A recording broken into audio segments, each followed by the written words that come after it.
Highly competent packaging resellers are needed now more than ever as we really dig into 2024. Let me explain. All too often over the last, say, 10, 15, maybe even 20 years, the packaging sales business has become very transactional, very order taking esque. Okay. And we've gotten away as a profession from truly selling and truly partnering with our clients and helping them alleviate pain. All too often in the sales of packaging, we've been dealing with a lot of just quoting, and quoting doesn't lead to partnership, and without partnership you don't have margins. Without margins you really can't go far. You're just basically an order taker. So I've kind of detailed a couple of key things whenever I present to a packaging group. I think it's really important that we focus on several key things. Number one, the packaging itself is critical. Yes, of course, people know packaging. Oftentimes they don't know what's truly available from a global perspective. For example, there's a lot of materials and a lot of styles, a lot of features and fitments and things that are being used right now in Australia, New Zealand, the UK, even into parts of Asia that frankly haven't hit the US yet. And if there's somebody that really wants to be able to kind of partner and bring those products, that packaging to market here in North America, they're going to crush it. That's one way to be able to kind of really get in there with unique packaging that actually can tell a story, solve a problem, and beyond. Another thing that a lot of people don't focus on is the industry that they're working in. For example, if you're dealing with the chemical industry, let's say powder or dry chemicals, oftentimes the packaging that's used in that particular industry is kind of an outlier. It's kind of an offshoot. There's not a ton of people in that space of the big bags or valve bags or heavy duty 4, 5, 6 mil bags, puncture resistance, to hold 40, 50, 60 pounds of concrete or agricultural seeds or whatever. What I'm getting at is if your reps are focused on the industry, we can really dig in further to who are the players in that space. Oftentimes, we will find there's not a whole lot of manufacturers in that particular space. For example, another example, the pet food world. Now, lots of people are in the pet space when it comes to dog treats and cat litter and catnip and all that kind of stuff. Fine.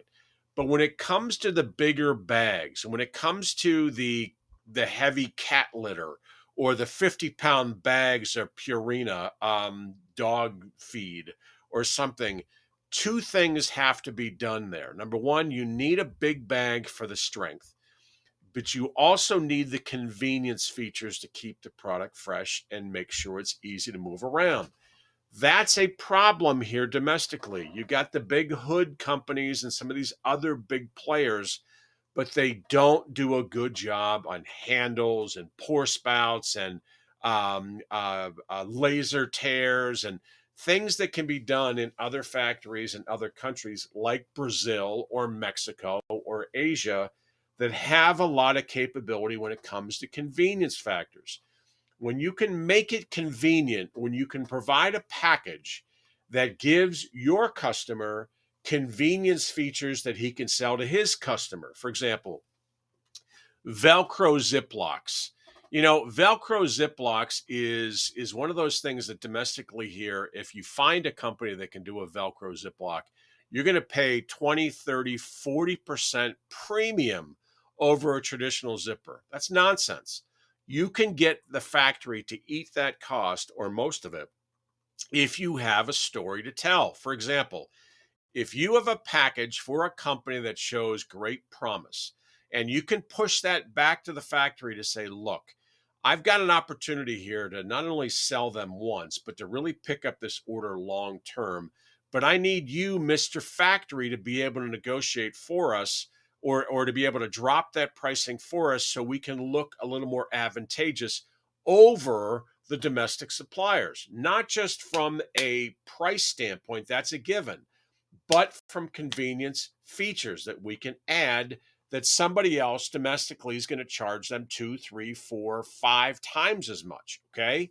What I'm getting at is part of what we have to do from an industry perspective is negotiate with the factories to get what our customers needs. Now, moving on into other areas when we're talking about presenting to packaging resellers, it's focusing a lot of times on the hot buttons.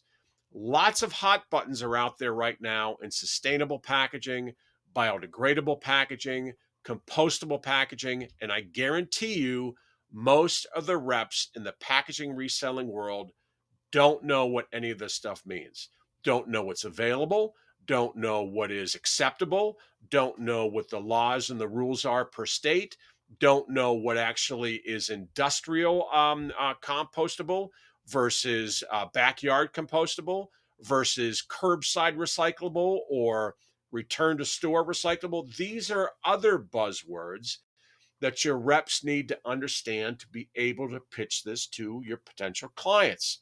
Okay, so that's the other thing is the buzzwords. And then we finally get into the sales and the marketing side of things. This is my pet peeve when it comes to speaking to packaging groups. Oftentimes, from the sales side, we're very transactional. We quote and hope the phone rings. We quote and hope somebody sends us an email. That's not selling, that's order taking. That's not selling and partnering, that's just literally being a clerk. That's not what we do. The other thing that's critical is for our reps to understand the marketing side of things. There's a process to be able to kind of engage with the client. You can't do this with shortcuts. There is no shortcut. I know a lot of people will send us information about AdWords and meeting these people at a certain trade show and short circuiting the whole sales process. I've done this for 35 years. I've never seen that work ever. You may have a relationship that's a close family friend. It's still going to end up being a cost standpoint. And what do they get out of it? So we've got to understand how to market our solutions to the end user as well. If we try to short circuit that, we're missing out on opportunities to really dig in and get to know the client better, dig in and get to know what their pain points are, dig in and be able to understand where we can truly make money at the same time helping our clients and their business grow. There's a lot more to this. And again, this may not be for your reps who are killing it, not be for them. However, there's lots of people in the packaging space, packaging resellers that have no clue what is out there and what's available to them. And this could be a game changer if, in fact, they're willing to listen. I can help. Let me know what your thoughts are. Be glad to talk further. Thanks. Hi, everyone. It's David Baranek. I hope you enjoyed that episode. If you want to see more, here's another video that you can check out, and I hope you enjoy it. Thanks.